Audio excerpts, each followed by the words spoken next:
any of these or seen any of the films, but I've seen the platform in London. Yes. Where it starts, and being a viaduct, I wanted it to cross some water. Yeah.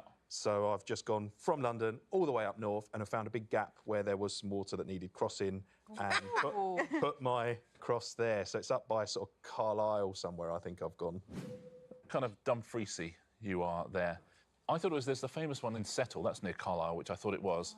I'm told, however, it is not that. OK. So shall we see where it is? Ooh. Gee, yes. well done. You knew all along. Isn't it? It's Glenfinnan Viaduct on the West Highland line. Well done if you got that at home. Well done if you knew the answer there. Well done if you've been to see that. So let's take a look at the next thing we need to find. The village Stilton Cheese is named after. So where is Stilton?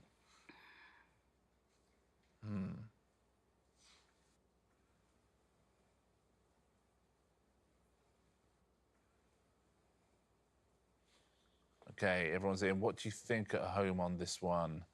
Ian, do you have any clue? Not really. What I've done is, in my children's TV days, we've done a lot of travel shows, and generally speaking, the sort of more interesting places are the very north or the very south. Oh, yeah. So I just went very south. Very south? Sort of place that would invented cheese, and that would be the most famous thing about them. Yeah, kind of Dorset. Sean, any clue here? I thought the same as you, Ian. I thought it would be like Somersetty, Dorsety, Cornwally. Let's take a look. Yeah, South Devon. Lovely. Lovely neck of the woods. Rav. Interesting. I've actually thought the same as both Ian and Sean. I thought southwest. Southwest as well. Jean, are you agreeing with everyone? I thought Stilton might be from Yorkshire. Ooh. Okay. Oh. But I don't know if I've got Yorkshire right on this map. OK. I have no idea, Yeah, basically. sort of more sort of Cumbria, Lancashire. But Oh, yeah, right, not- OK. Fairly near North Yorkshire. That's what I was going for. Yeah, exactly. What do you think at home? Do you know this one? We've got 3 players here in the West Country, and we've got someone up in the North West. Let's find out, shall we? Where is Stilton, and who has scored a point? Oh. Oh. Cambridgeshire, Stilton. Wow. It's posh. Posh. And the Right. closest, I'm being told, is Rav. Rav, well done. I tell you what, you take any point you can get, right? Yeah, I'll Why take not? it. Why I'll not? take it. Last thing we need to find in this round. The birthplace of the potter Josiah Wedgwood in 1730. I don't know what any of those words are. Do you want me to start with the? I mean, Where's I the literally might as well just... Wedgwood. Where is the home of pottery? Yeah. I wonder, in the UK. OK, everyone's in. Sean, did you have any thoughts? I thought, well, I've done one in Bristol, one in Devony way, so I'll just go more up north. Going more up north? No reason. Yeah, well, I thought, you know, just, wanna Just why spread the not? love. Yeah. Yeah. Cumbria. Yeah. Rav, what were you thinking? OK, so I didn't have a clue, and then I was thinking there is a football team that are called the Potters, and I was trying to think who are they and where are they based. And I don't watch football, but I thought of Stoke Yeah. that could be the ones. And then I thought, where's Stoke? So I've had a guess at where Stoke is, hoping they're called the Potters and hoping that's where he was born. Gotcha. Let's So take a look that's at where you are. I've gone for. That is not a million miles from Stoke-on-Trent, I'll say that. Jean, what were you thinking? I thought York might be a good shout. Let's see where you are. Yeah, North Yorkshire. OK. And Ian? I done a gig once in Harrogate, in the room was called the Wedgwood Rooms. Oh. So so I thought I'll go to Harrogate, but I've gone to North. But I meant to do sort of Leeds Harrogate way. Yeah, so yeah, A so bit high, but I'll North take Yorkshire, North Yorkshire, Cumbria, and you're bang on Stoke-on-Trent there, Rav. Well, Wedgwood was born in Burslem, very much the home of the potteries, and Burslem is one of the 6 towns of Stoke-on-Trent. Oh. Rav. Absolutely well bang on. Fantastic. Wow, look at that. Mate. Wow. Very well played. Very good logic. Well done if you got that at home as well. Tablets away, please, everyone. We just have the small matter of answer smash to detain us. And the small matter of a prize to give away. And the leaderboard, before we do that, looks like this.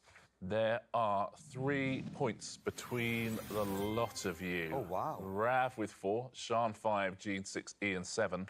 Anybody could still win. You've all played before. One of you is about to become a champion for the first time. Who's it going to be? Let's find out, shall we? With a little round of... Answer smash. Good luck, one and all. Fingers on buzzers. Point for a correct answer. Don't forget, a point off for an incorrect answer in this round. OK?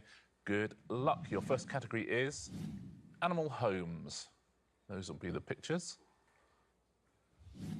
Which tall yellow Sesame Street character was added to the Hollywood Walk of Fame in 1994? Yes, Rav. Big Bird's Nest. Big Bird's Nest?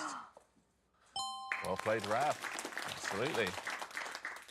Next clue, next animal home. What is the title of the final studio album by the Beatles, which topped the UK album chart in 1970?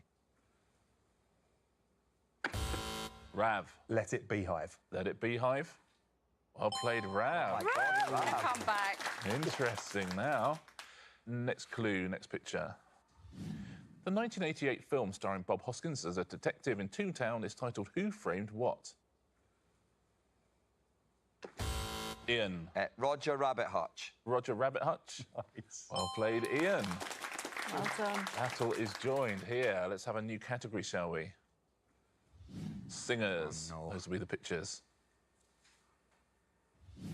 Which TV puppet fox had human sidekicks, including Mr. Roy and Mr. Derek? Yes, Jean. Basil Brusher. Basil. So good. Absolutely right. Basil Brusher. That's so good. Basil Brusher. It is really close at the top of this leaderboard now. Next clue, next picture. Which musical instrument has types called grand, baby grand, and upright? Yes, Ian. Noel Gallagher piano. Incorrect. You lose a point, I'm afraid. no. Sean. Piano Gallagher. Piano Gallagher is correct, Sean. Well done. Next clue, next picture. What is the term for one of Willy Wonka's singing factory workers in Charlie and the Chocolate Factory? Yes, Rav. Paloma Face. Paloma Faith. Faith. It is not, I'm afraid. It is not. Ian. Paloma Faith. Paloma Faith? Yeah. Oh, that's a good Is the right answer, Rav. That's I missed a unlucky. lumper. That's so I was one lump out. You missed the Oh, lumper. that's bad. Do we have any more categories? We do not have any more. Wow, that was a good one. There Yeah. were 3 points between the lot of you going into that. There are still 3 points between the lot of you. Oh, wow. But who has won? Who's a champion for the first time? It's going to be a very, very close week, but who has won on Monday? It is... Ian Sterling. Oh, yeah, well done. Dean. Well done. Paloma Paloma Faith, yeah. Do you know when you say a word enough times, you think, I'm saying this Yeah. wrong? Yeah, I've felt like that from the start. With that. Congratulations. I'm honestly very, very happy. Which of these prizes would you like, Ian? I'm going to go with the cafetiere, please. Cafetiere. Ian Sterling takes home the House of Games Cafetiere. Well done, Ian. Let's take a look at the first weekly leaderboard. Ian up the top there. Rav, it feels a bit unlucky you got 1 point. But you threw it. It's Paloma Faith. It's again. one missed lumper it out. right at the last It's okay. minute. All to play for. It's going to be a super close week, I think. Great quizzing from everybody there. Look forward to seeing you all tomorrow. Look forward to seeing you as well on the House of Games.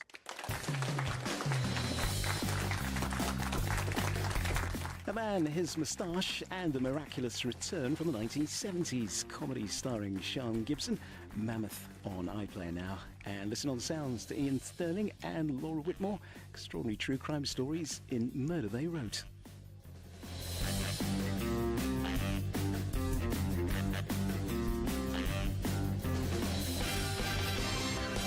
It's got A scoop. It's got a spoon in it. That's good. I didn't know. I'd have said House of Games Cafetiere and House of Games Spoon if I'd known. I know. It's like an Easter egg. Ollie Alexander here. Start planning your parties right now and prepare to get dizzy with excitement. The Eurovision Song Contest. Watch on BBC iPlayer. This is Rob. He's one of the cleverest blokes I know, who just loves talking about art. It's like fireworks in your brain. And this is Ryan, who doesn't know his arts from his elbow. This is a big old paint job. Despite our differences, we're good mates. So we're getting away from it all on the original package holiday. From Venice to Florence and Rome. Let's do it. To us, the Grand Tourists. Robin Ryland's Grand Tour starts Sunday at 9 on BBC Two and iPlayer.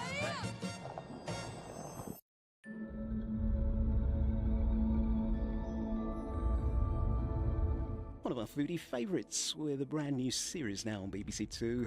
Marcus Swearing and all things French to try and dish up here at home.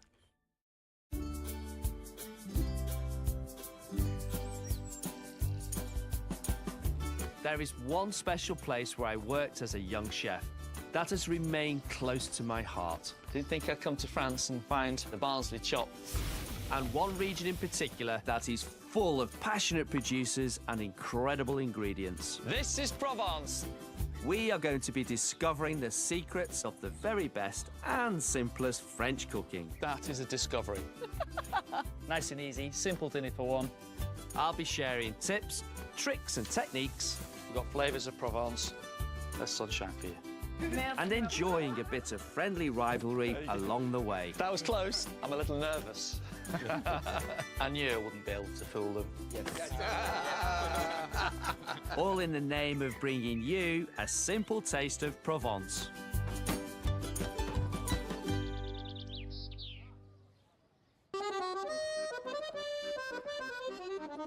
When you think of France, certain things spring to mind.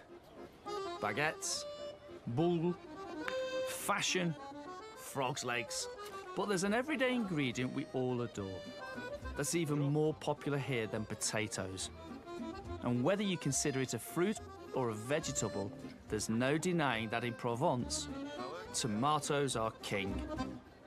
How good does that look? First brought here in 1790, this region is now France's biggest tomato producer. And they produce a lot. You've got your little cherry tomatoes, you've got your plum tomatoes, you've got these big, stunning tomatoes, even these orange ones. That looks familiar. Look at that. Like a massive heart. So I've fallen in love. But how do I know if these toms are ready to buy? It's not too soft, it's not firm. There's a loveliness about it. And their aroma? They smell ripe. They smell sweet. They smell delicious. Could they get any better? What I love about markets here in Provence is that everything's affordable. Well, affordable compared to British prices. What more could I possibly want? Even more choice? How many varieties have you got here? I have 50 varieties. 50? Yes. Bingo. That's quite a lot. Yes. Why did you grow so many? I love to cultivate, and the taste is not the same. Okay. And how about a top tip for storing them? Back home, lots of people put the tomatoes in the fridge. Never. Never, ever. You lose every flavour of From the tomato. It's clear to see from this market alone that tomatoes here are a big deal. So I imagine they're the star in a lot of delicious local dishes. Can I pay for those? Thank you. I'm making it my mission to find the simplest yet most impressive Provençal tomato recipe. I've heard a lot about a traditional, versatile and above all, easy sauce. Seems like the perfect place to start. Let's see, au revoir, au revoir, au revoir.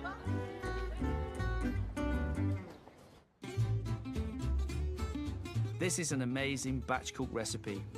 Make it in bulk and store it in the freezer for those days when you don't have time to cook. It's delicious with pasta, fish. The possibilities for using it to bring a taste of Provence into your kitchen are endless. I've just chopped up a little bit of garlic, small white onion, or just half of one, with some local oil into my pan. I'm just going to get that gently frying off. Nice thing about tomato sauce, you don't need to use expensive tomatoes. You could use tinned if you want. All you're doing is you're just concentrating the flavour. You're taking the humble tomato chopping it up, adding it with a few ingredients, and just making it taste that little bit better. Look at that green tomato.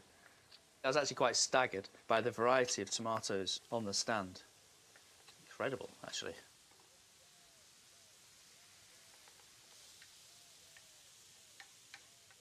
Pinch of salt, twist of pepper, and of course, herbe de Provence. Well, it wouldn't be a Provençal tomato sauce without this. It's a blend including rosemary, thyme and oregano. But you can use any dried herbs you have hiding away in your cupboard. It's really easy to go to a supermarket and buy a ready-made tomato sauce. Well, personally, you know, I think they are a little bit expensive. And if you can find yourself some affordable tomatoes, some tinned tomatoes, you can still do great things with them. You really, really can. So as that cooks away, the water starts to evaporate, the flavour of the tomato just gets stronger and stronger, and the more flavour comes out of it. Fantastic. A little bit of sharp vinegar. You got yourself a lovely little sweet and sour tomato sauce. And there we have it, a super simple, delicious tomato sauce with just a few ingredients. But is it the ultimate easy tomato showstopper? I don't know. I think with a bit of schooling, I can do even better. And I've got a secret weapon up my sleeve. But before I reveal all, I need more tomatoes, so I'm stopping by Fabian and Lorraine's farm for a bit of pick your own. I just have to find them first. So far, all I can see are weeds that are taller than me. Where are they? Fabian? Yes? Where are you? I'm here. Where's here? Here. How do I get... Ah, bonjour, bonjour. Bonjour. Look at these two, buried in tomatoes and weeds. It's like a jungle. Bonjour. Bonjour. Bonjour, nice to see you again. I've got to ask you, why all the weeds? Why'd you let them grow? It's organic. We don't use products, so Nothing. It's nature. This is You it. have to accept it. Does it not fight with the growth of the tomato? Yes. It does. It's good for the tomatoes. We have more taste like this. So the fact that the tomatoes are fighting with the weeds Yeah. is making the tomato plant stronger and Yeah. stronger and stronger. The Which taste is better like this.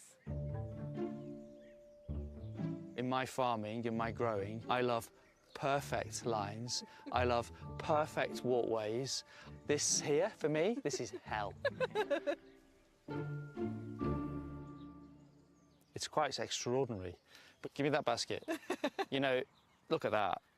This beauty, this deliciousness, this stunning collection of tomatoes is amongst all of this. I love the fact that you can keep it that simple and deliver, you know, this beautiful product, because a lot of farming and farmers would never do this.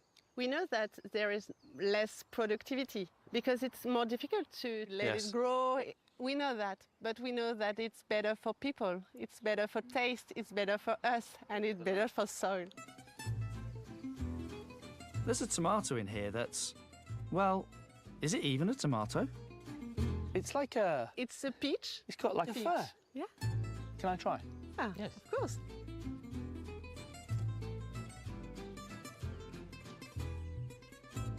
Do me a favour. Can you just hold that for me? I have something that I think would make this better. Okay. Oh. Is this okay? You are so crazy. Ah, I'm a chef. I'm a chef. Now, we're going up to different levels. I have to say, that is fantastic. That is a discovery. There's a fruitiness about it, and that the texture of the skin is completely different to all of these. The texture is soft. Wait. That's incredible. I wonder what other mysterious varieties are hidden amongst the undergrowth. We love this one because there is a story behind this tomato. The name of this tomato is La Tomate du Voyageur. It's travel tomato. Ah. Because they just take a piece like this, look. Okay. They eat it, and after they keep the rest for the next travel. next journey? Yeah. Oh, yeah. Well, it's like a little brain. Yeah. Now for the real reason I'm here. To pick tomatoes for a very special kitchen, where I'm going to be getting some advice from a very important local cook. And here's a clue. What was the school meals like when you were at school? They're good. Was it? Yeah. Really? But everything changed, I think, now. It's better. Really? My dad used to provide fruit and vegetables, potatoes to quite a lot of schools where I'm from. Oh, cool. And the school meals were very basic. And then when they stopped the potatoes, the fruit, the vegetables, it just got worse and worse. Oh, right. But you know what the worst thing? Custard. Oh. Pink. Ah. Yeah. With a bun on top that had pink icing sugar. I know. You guessed it. I'm going back to school. I think that's absolutely perfect. Where better to learn the secrets of simple, delicious French food than with one of the local dinner ladies. Meet Maud and Sebastian, who works with the school. Hello. Bonjour. I brought a present. Super, merci. Unbelievably, Maud is preparing a 3-course lunch for the children. And it's not because she's trying to impress me. She does this every day. Today's meal starts with a chilled gazpacho, with cake and cream for dessert. But the main event is a soup au pistou, packed with fresh, locally grown vegetables, beans and pasta. It's a minestrone soup in the style of Saint-Remy. C'est une minestrone provençale. D'accord. C'est pas italien. Non, c'est pas italien. It's quite unusual to see this many vegetables for children. This is proper fresh cookery. Yes, it's beautiful. I want to come to school here. I'm definitely too old for that. But I am a student in Maud's kitchen. 6 gross in. 6? And after she instructs me to add some tomatoes to the soup, I'm on pesto duty. Come with me. Basilic, garlic, olive. Olive oil. Okay. All these ingredients in front of me, the freshness of them is like any top restaurant would use. I mean, the basil itself is beautiful. Pesto is something I never had at school. Definitely not fresh basil. Well, I suppose that was a long time ago. This, to me, sounds very expensive. This is the best produce. I don't think back home in the UK that we could afford to do this. How much does it cost to feed a child? A meal costs 10 euros per child, but the price the families pay is between 2 and 3 euros. Cooking organic is, of course, a bit more expensive, but when we changed our practice, we also decided to reduce waste, because in a normal kitchen, you would cook more and waste more. Yes. So it reduced the price. We serve them small quantities, and then if they want more, they can have more. It turns out that the tomatoes that went in the soup were just blanching, so they could be added to the pesto. And hey presto, it's now pistou. Hence the name of the dish, soup au pistou. Now it all makes sense. What other types of food do you feed them? I mean, this smells delicious, by the way. Calma. Calamari? Squids. Squid? Yes. You feed children squid? Yes. With à la cétoise with bisque de homard. Vin blanc. Yes. With Sorry, whoa. Lobster bit. You serve lobster bisque to the children of this school? Yes. Le calamar. With calamari. I can't believe what she's just said. You're kidding me. Lobster bisque. Bisque homard. Oui, bisque de homard. To children. Les enfants, oui, bien sûr. Il n'y avait plus rien. Ils ont tout mangé. Avec et on met la sauce, c'est l'aioli. I can't believe that. I can't believe that a school chef serves her children lobster bisque with squid and aioli, and they eat it all. Yeah. Wow. And they are because the food and the meals are very tasty. The children eat lots of it, and then that contributes to reduce food waste. That's a proper meal. That's a proper meal. That's cooking at its very, very best. Les enfants, ils peuvent tout manger. Amer, piquant. So, this restaurant is almost like a classroom. I need to come back to school. Now I know I've come to the right place to get some advice about the best tomato recipe in Provence. And it's not pistou Maud is recommending. It's a tart. Des bonnes tomates mûres, déjà. Good tomatoes. Good tomatoes. Après, d'huile d'olive, Oui. sel, poivre, herbe de Provence. So cook the tomatoes in the oven with oil, salt. Yes. D'accord. Après? Après, au four. Au four. À 180. Oui. 180 Mais avec un petit peu d'humidité. with some moist. Roast tomato tart. I can definitely do that. Et les aubergines, Aubergine. même cuisson que les tomates. Okay. Et après, mozzarella avec un peu de crème ou mixé. So mozzarella, cream, and then that's going to go on top of aubergines, cooked tomatoes, and pastry. Oh, and there's more. Et après, tu peux faire juste une huile d'aubergine ou une huile de tous les légumes. Et juste avant de servir, tu mets l'huile comme ça dessus pour servir. It's not a very simple recipe, is it? Après, c'est pas ma spécialité. Hein. She's a chef Michelin. Oops. That bell means the students are lining up outside and I've been distracting Maud in the kitchen. We need to feed these kids. Can I do that? The soup needs to go into big containers and to be taken into the dining room, where the children receive table service. It's honestly like a fine dining restaurant. But all my talking in the kitchen means we've made a mistake. I forgot to put the pasta in the minestrone. That's my fault.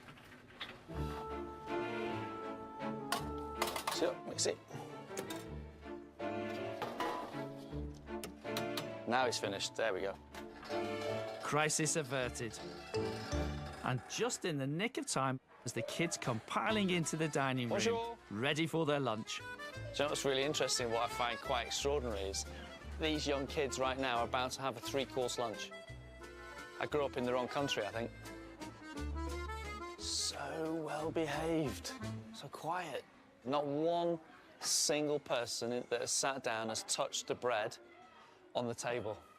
If that was at my school when I was growing up, all those bread baskets would be empty by now. Not because we'd have eaten them, because we'd have probably thrown them at each other. Ah, here's the soup. The first course is a true celebration of tomatoes. Although not exactly Provençal. Gazpacho.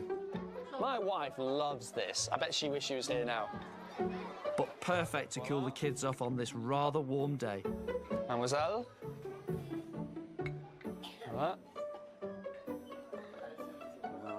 Monsieur? OK. Up, good, good. All good? Good, good. Not so much. I'll speak to the chef.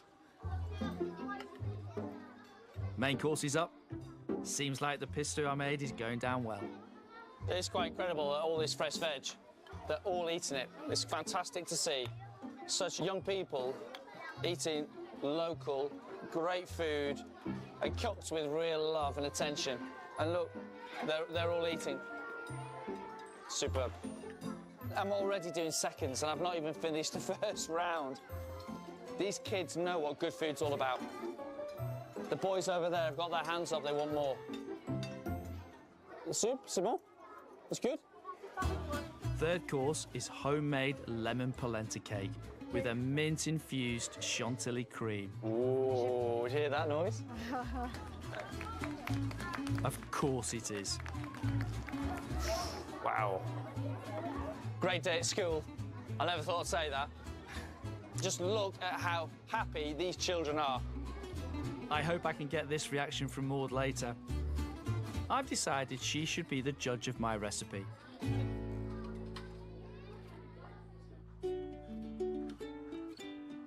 I've taken her advice and opted for a roast tomato tart.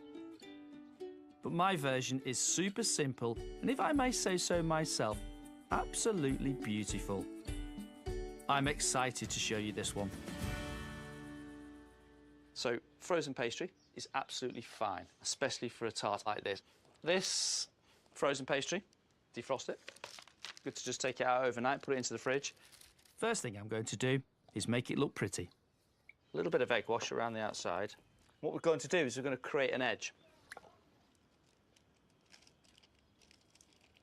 It is pretty hot out here, so I'm doing this quite quickly. My first finger down of my left hand, and then with my thumb and first finger, just pull it over the top. And that just creates a beautiful little edge that will be nice and crunchy and crispy. There we go, over the end, quickly done. That's it. To stop the centre of the pastry from puffing up when it bakes, just dot a few holes with a fork. And a little bit more egg wash. Perfect. That's my pastry base. And there we go, pop that in the oven, 180 degrees C, for about 12-15 minutes until it's nice and crunchy. But, by magic, here's one I made earlier. Look at that. What you've got there is you've got a lovely perfect base, and you can see the golden colour, that's from the egg wash, and that's going to protect the pastry when I put my goodies on. So that's my base ready to go. I've got some beautiful tomatoes that I'm going to put onto the grill, get them nicely charred, and I'm going to make a lovely tomato paste, so an intense flavour of tomato, and then finish it with sliced tomatoes, a bit of thyme leaf, and some sliced garlic on top, and then into the oven. I'm using a mixture of tomato varieties, different shapes, sizes and colours to really celebrate this most Provençal of produce. I love tomatoes. My dad bought the tomatoes from the marketplace. My mum and my brother were tomato pickers in the summer holidays, and all they did was just pick tomatoes. Fabulous memories. But when I was growing up, we had a couple of varieties. We certainly didn't have 50+ varieties. Touch of olive oil, sprinkling of salt on each one. It was quite funny when I was in the field with Fabian and his wife. They did laugh at me that I came, made a little pot of salt. The tomatoes did taste good, but just add a little bit of salt and they just go up another level. Right, look at that. These are ready for the grill. Over we go. Straight on. Face down.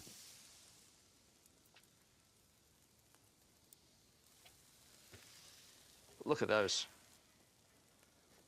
How beautiful are they? Look at that. Stunning. Tomatoes on the vine. Every single one of them perfect. Oh, one fell off. What we're doing is we're just getting a little bit of roasting going on.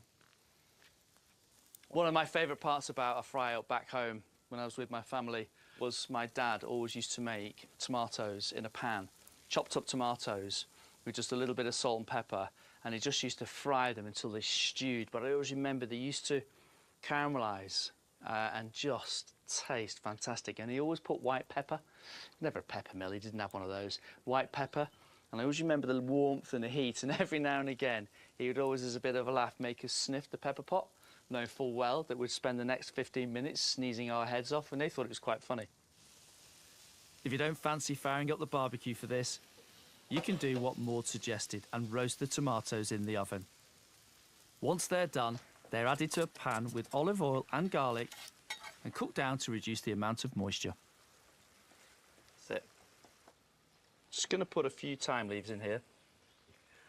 And the point of this, the real reason is I don't want to have my pastry. I don't want my pastry to go soggy. Even though I've cooked it, I still want it to be nice and crunchy and crispy. I've got a lot of memories of pastry cases or pastry or apple tarts that my mum and plum tarts used to make, and every single time the pastry was soggy. I'm sorry, Mum, but it was. My dad will always bring home a batch of plums or a massive batch of apples. He said, get them cooked, get them into an apple pie, get them into something, get them into a crumble. And my mum would have to do this batch cookery. So she'd roll out a pastry, she'd put it on a plate, put the apple puree on, put the pastry on top, put them in the freezer. And in the freezer, we had a chest freezer, and we'd have about 6 or 7 apple pies, all raw, none of the pastry was cooked.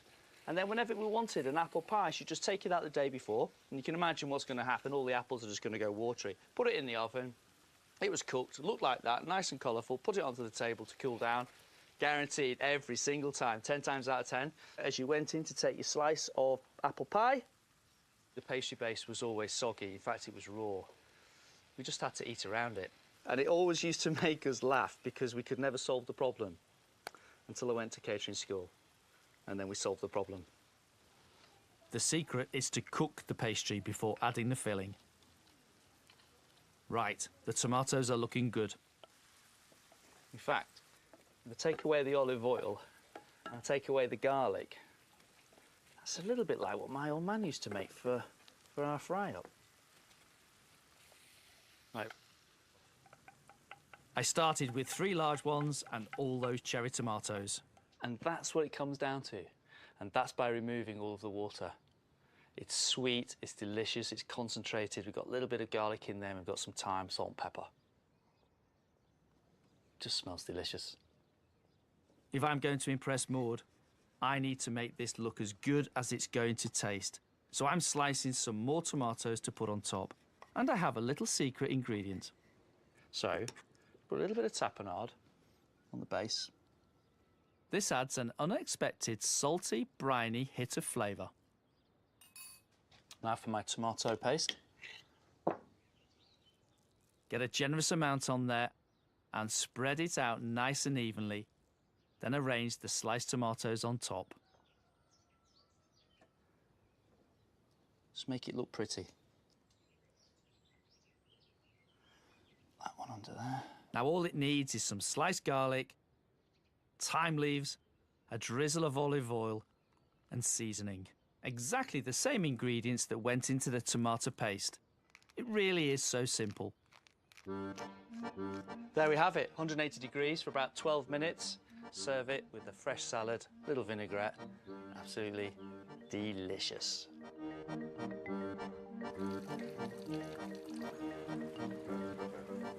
School's out for the day.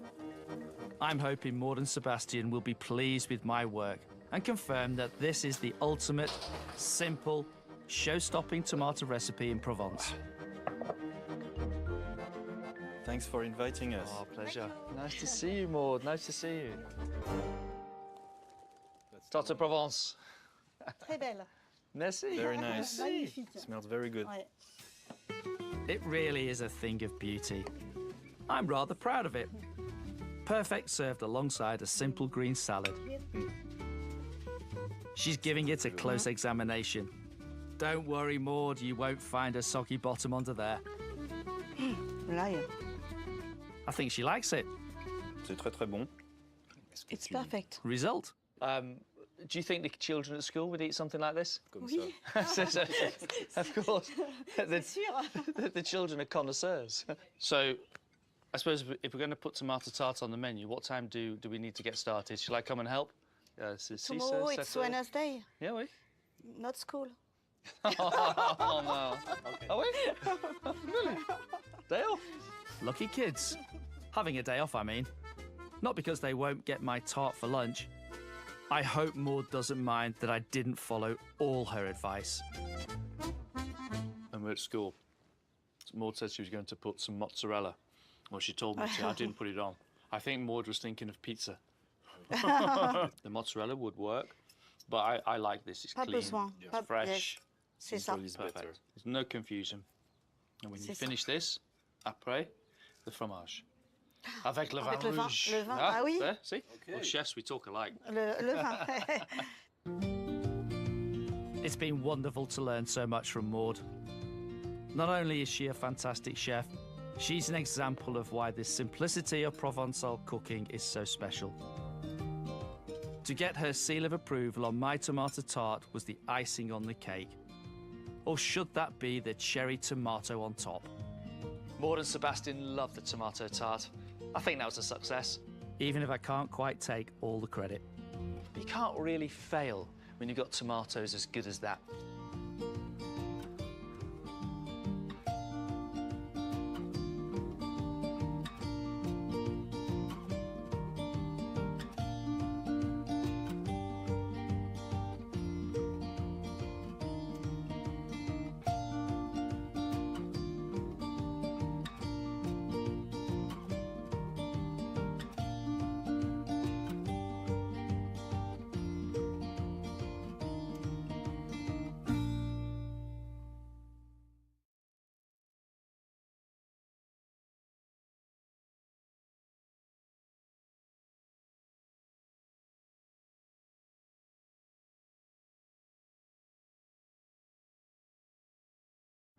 We have a witness.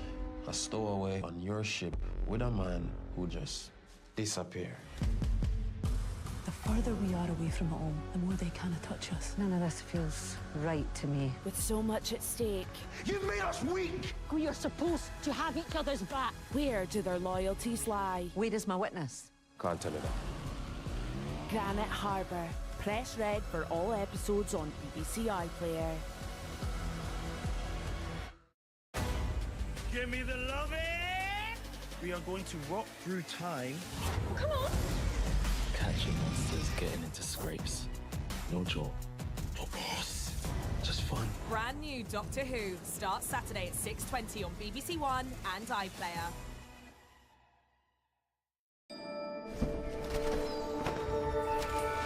Hi there, if you're just joining us on BBC Two this Bank Holiday Monday night, I'm with you live now. Make no mistake, tension and drama coming back to the table at the Crucible.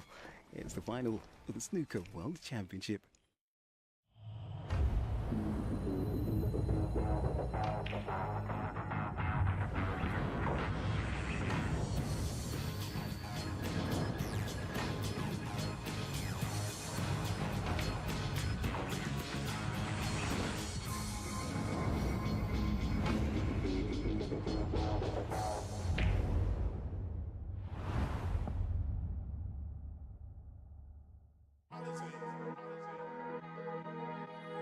Yeah. 47 years. Who's gonna take it? Yeah? Snooker, the game that's beautiful. It would have been the same if it weren't at the Crucible. It belongs in the city of steel. No other city in the world is suitable. It's been a long 17 days. Jack Jones is silent whenever he plays. That's why they call him assassin. He came through and got better each stage. Jack came through when he's Jack Jones. Determination, heart and backbone. But Kyren's a warrior. Wilson down to the last two. Trust me, it's that close. 32 players trying to make it to glory. Down to just two. Who's taking a trophy? 47 years of history. Now who's gonna take their place in the story? 2 weeks it took, but day by day, break off by break, frame by frame, get down to the Crucible, take 5 minutes the final, see 2 great guys play. The best man win at the end of the day, may they congratulate, say thy name. Next year you'll have to defend your title in case when it comes trying to take that place.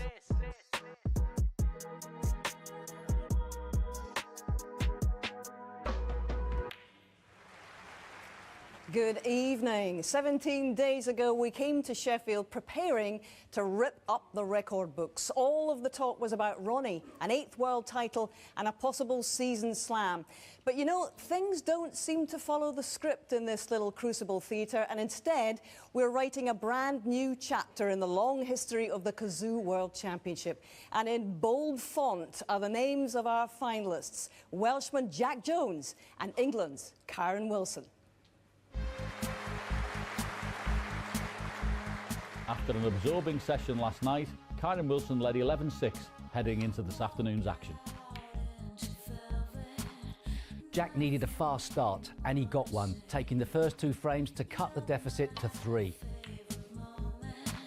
That's a good one. But the Warrior roared back, taking advantage of Jack's mistakes to take the next 2 frames and lead 13-8 at the interval. But after the break, it was Kyren showing all the nerves. Well, if that doesn't give Jack Jones a bit of hope, nothing will. And Jack pounced to win the next 2 frames, and the lead was down to 3. But perhaps Jack's blood was pumping a little too hard. An ambitious pop in frame 24 went wrong, and Wilson pounced with an 87 break to lead 14-10. So into the final frame of the session, and a straightforward miss on the yellow would cost Jack dearly. You can't miss the yellow. Just amazing.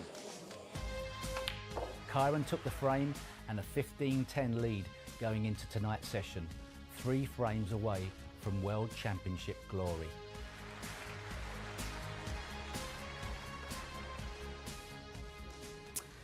Well, Stephen, you've played in more of these World Championship finals than most. If you're sat in Jack Jones's chair tonight, what are you saying to him? To be honest, I'm usually more in Kyren's position, being 5 frames ahead. But what I would say... Sorry. It's always about you, isn't it? It's always about you. What I would say if I was Jack Jones, just come out and give it a go tonight, because he's 5 frames behind. Don't go out negative. go for everything, go for your shots. Conversely, if you're Kyren Wilson, how do you see this over the line? You're just going to play your game because it's been good enough to get you this lead, and it's probably going to get you over the line. So just stick to what you're doing. Would you do anything different? Not at all. Just go in for your shots. Because I think if you try and play a little bit negative, try and be a little bit careful, then you can let your opponent in. So I think play the same game, attack, and get the job done. OK, well, it's taken 17 days. We're almost there. Settle in for the final chapter. Please welcome the Welshman who has been an absolute revelation here in Sheffield, the one and only Jack Jones.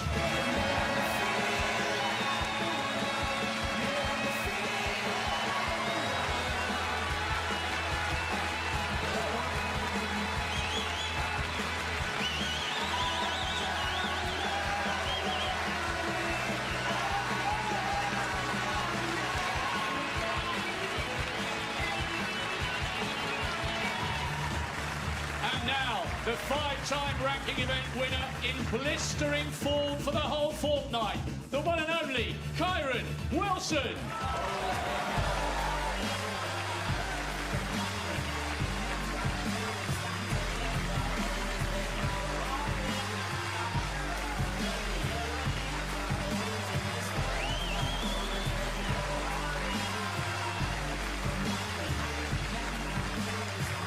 Well, the famous old trophy's been played for us since 1927, and tonight it will have a brand new owner. A possible 10 more frames to play in this final. Kyren Wilson requiring just 3 of them. Might this game Welshman yet have a say? Well, it is time to join our commentary team tonight. It's hello and good evening to Snooker Hall of Famers, Ken Doherty and John Virgo. Thank you, Hazel. Good evening, everybody. The end of a superb 17 days here at the Crucible, and when you see those players introduced, you realise how special and how iconic this is to the game. I'm joined by the 1997 champion of the world, Ken Doherty. There's nothing like it, Ken, is there? Not like it, John, at all. What a buzz for these players walking down that stairs. Thank you to 26th beautiful frame. arena. Kyren Wilson to break.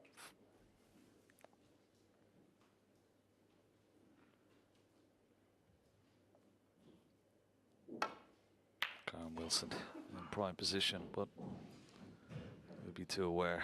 Lots of things can happen on finals night here at the Crucible. Yes, and already a mistake off the break-off. This red is cuttable to the left middle.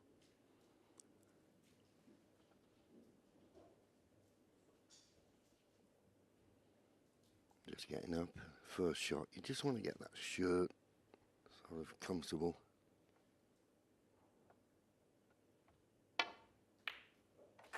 In it goes, needs to miss the yellow and coming in out of ball, which he will do. Nice pot, positively struck.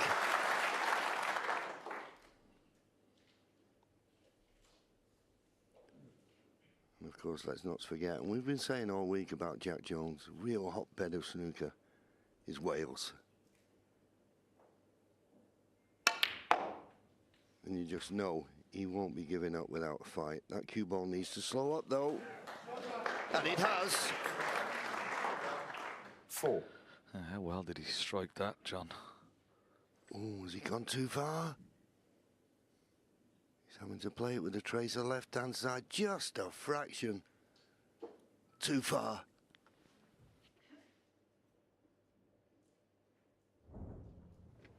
Well, is he going to swear, but it's dangerous. Very dangerous. Oh, good shot. Very, very good. Come on. Perfect on the black. Brave and executedly perfect.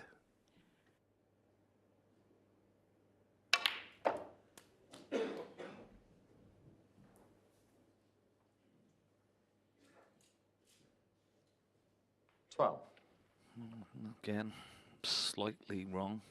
Bridging over this red. Doesn't have to do much with the cue ball.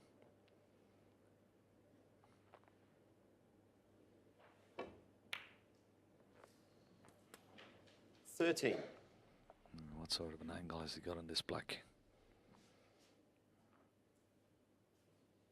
Could play the pink into the right centre, but I think black is a shot. Maybe just screw off one cushion. Out for those two reds right at the pack.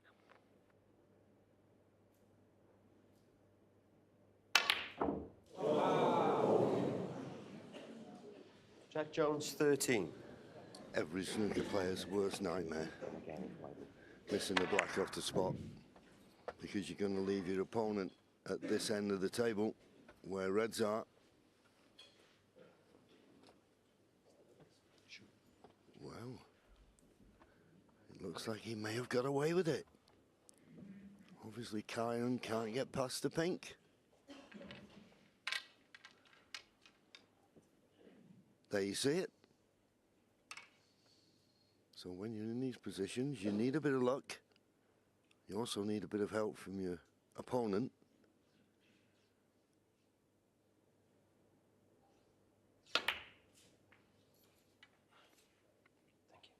This is a good safety though from Kyren. Very good.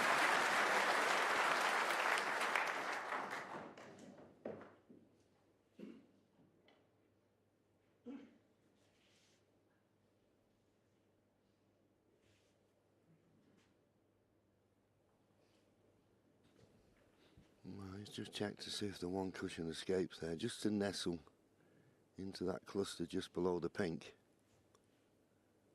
Is the brown in the way? Well, now looking to come off two cushions. This is a bit more risky. Trying to nestle in the back of the cluster. Needs to run.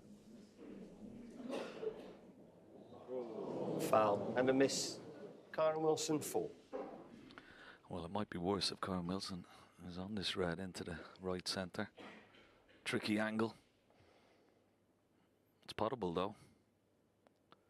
Will he take it on? No, it's gone back.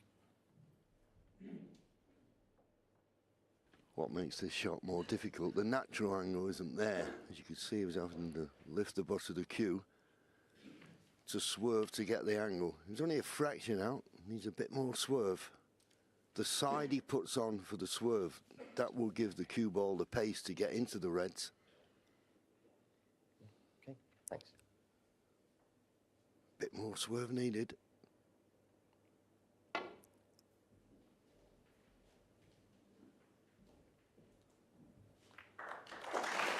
That's okay.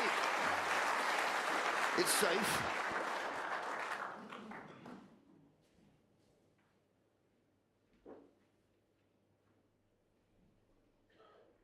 Yeah, I think the good thing about that shot is that Kyren can slide off one of these reds up behind the black, down the right-hand side of the table.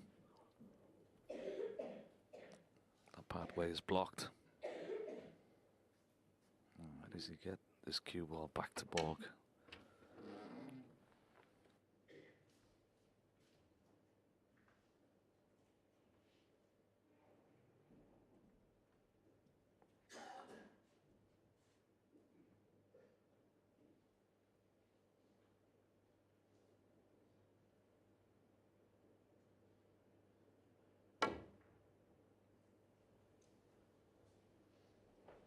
Doesn't want to kiss the black, and that's what he's done. And kissing the black leaves this red on to the right corner.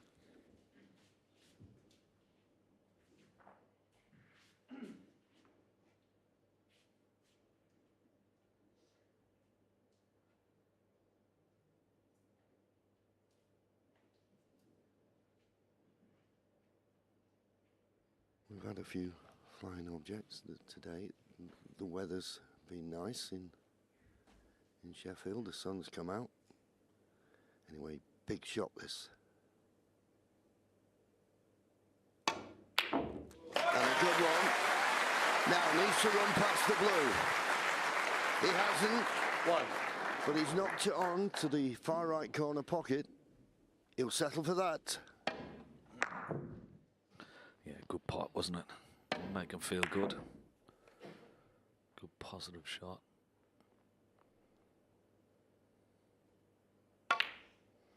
If you get yeah, nicely played. Now, if he has a nice angle on this red, I wonder, John, will he go up and play for the black here. Try and get 6. that black back on the spot. If the pink doesn't spot, he may play for the pink, and that will go on the black spot. Yeah, I mean, he'll know best, but I think just too much distance playing for black and coming back. So he's playing for the pink, and as Ken said, 7. it'll suit him perfectly if the pink spot is held. Then the pink will go on the highest available, which is the black.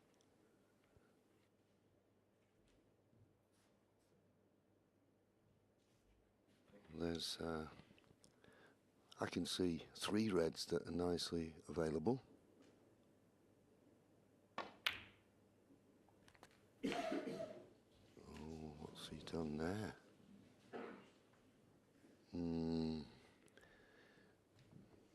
13. That's a classic case of quitting on the shot, I'm afraid. Just quit on it.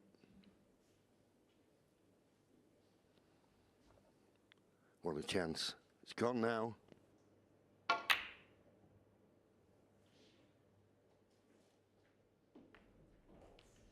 Jack Jones, 13. Yeah, he'd be so disappointed, and there you see the reaction. Plenty of reds available. Could have built up a nice little lead. He's left the red here. Possible shot to nothing.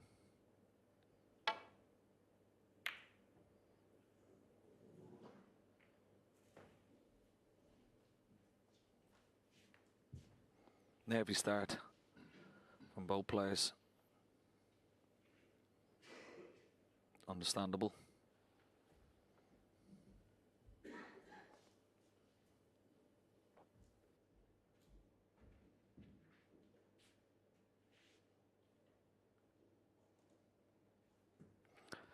It's a wonderful view, isn't it, John? Look at that from the back of this beautiful Crucible Theatre. You can almost hear a pin drop.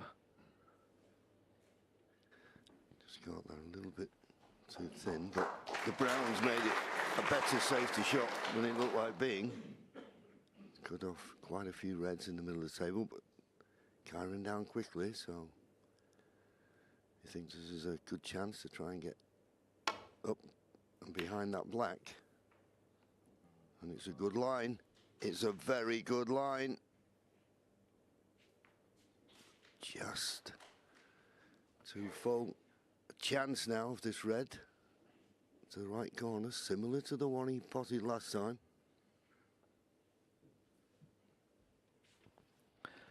Yeah, a little bit more traffic in his way, though. I feel this is a bit more missable. Not entirely sure where the cue ball is going to finish here. But he has to take it on. Big shot.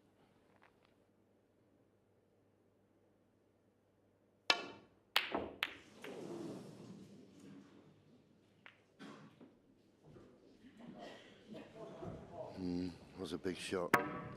When, as Ken said, he wasn't certain where the cue ball was going to finish because it was definitely going to run into another red. Anyway, he's missed it, and he's left this red to the left middle. I don't know whether he can pot this and play for the black.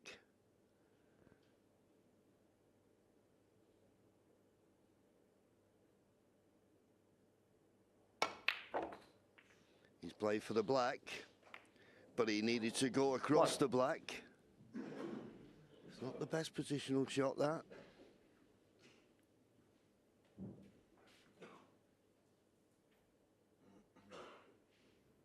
Yeah, he just needed to come off this side cushion and go across the black and play for this black in the right corner pocket.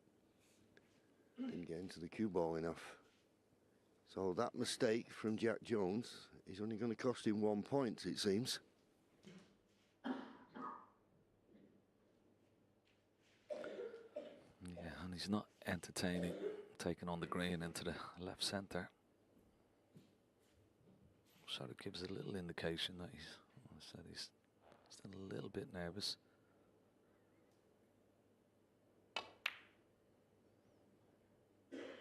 Keeping the pressure on his opponent. Wilson, 1. Keeping it tight.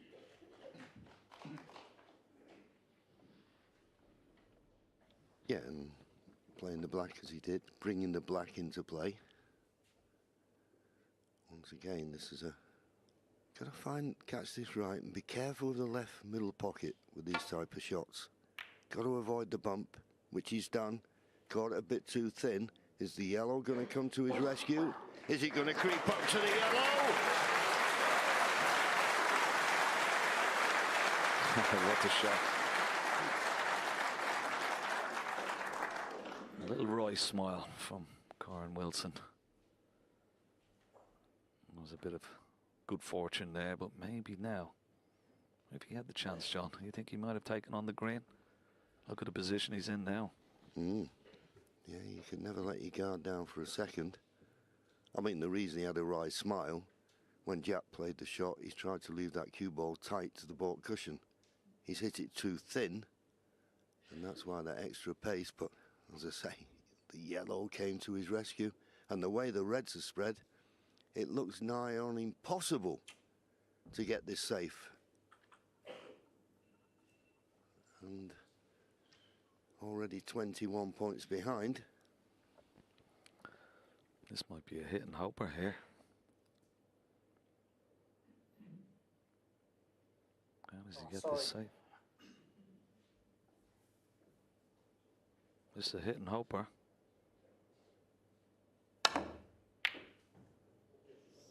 Oh, we nearly fluked it. Wow. I'll tell you what, it might not be a bad result. Okay, he's left one of these reds, but I think he might settle for that, John. Yep. And he nearly potted one. So now, Jack, here's your chance. Pot this red, get good position. Frames at your mercy.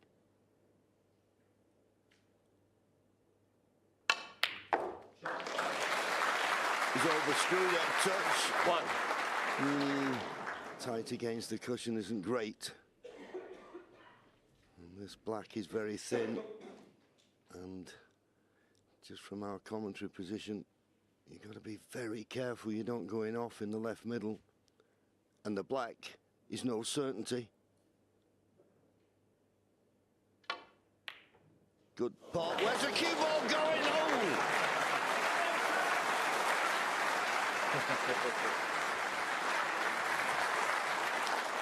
It's the first one tonight, John.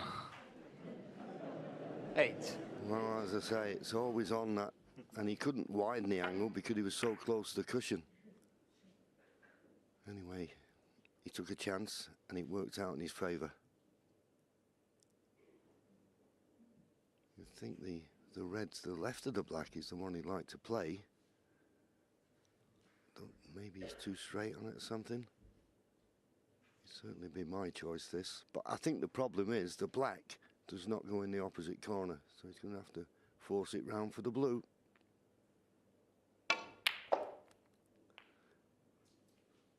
Well, 9. He's decided to play for the pink. He missed the yellow in the last frame of the afternoon session. Across the nap, as we call it. A lot more difficult than this.